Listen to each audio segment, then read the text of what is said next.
उन्हाळी सुट्टीच्या पार्श्वभूमीवर कोकण आणि गोव्याकडे जाणाऱ्या प्रवाशांसाठी रेल्वे प्रशासनाने मोठा दिलासा देणारा निर्णय घेत मुंबई ते मडगाव दरम्यान समर स्पेशल गाड्या चालवण्याची घोषणा केली आहे. दरवर्षी एप्रिल ते जून या कालावधीत शाळा महाविद्यालयांच्या सुट्ट्यांमुळे या मार्गावर प्रवाशांची मोठ्या प्रमाणात गर्दी वाढते. विशेषतः मुंबई, ठाणे आणि पुणे परिसरातील नागरिक पर्यटनासाठी तसेच आपल्या गावी जाण्यासाठी या मार्गाचा मोठ्या प्रमाणात वापर करतात. त्यामुळे नियमित गाड्यांमध्ये तिकिटांची कमतरता निर्माण होते आणि प्रतीक्षा यादीही मोठ्या प्रमाणात वाढते.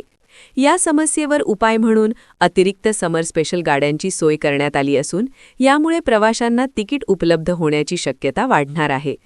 या विशेष गाड्यांमध्ये स्लीपर, थर्ड एसी आणि सेकंड एसी अशा विविध श्रेणीतील डबे उपलब्ध असणार आहेत.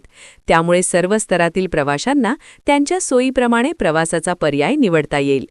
कोकण रेल्वे मार्ग हा आपल्या निसर्गरम्य सौंदर्यासाठी प्रसिद्ध असून समुद्रकिनारे, डोंगर रांगा आणि हिरवाईनं नटलेला हा प्रवास पर्यटकांसाठी एक आकर्षण ठरतो.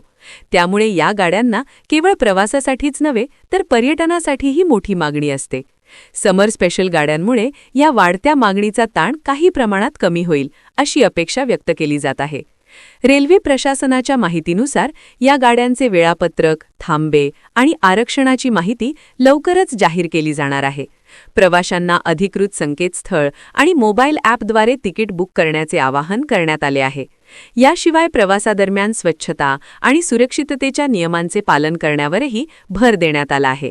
या निर्णयाचा स्थानिक पर्यटन व्यवसायावरही सकारात्मक परिणाम होण्याची शक्यता आहे. गोवा आणि कोकणातील हॉटेल, होमस्टे आणि पर्यटनाशी संबंधित उद्योगांना यामुळे अधिक पर्यटक मिळतील, ज्यामुळे स्थानिक अर्थव्यवस्थेला चालना मिळू शकते. एकूणच मुंबई मडगाव समर स्पेशल गाड्यांची घोषणा ही प्रवाशांसाठी मोठा दिलासा देणारी ठरत असून आगामी सुट्टीच्या हंगामात प्रवास अधिक सुलभ, आरामदायी आणि नियोजनबद्ध होण्यास मदत करणार आहे.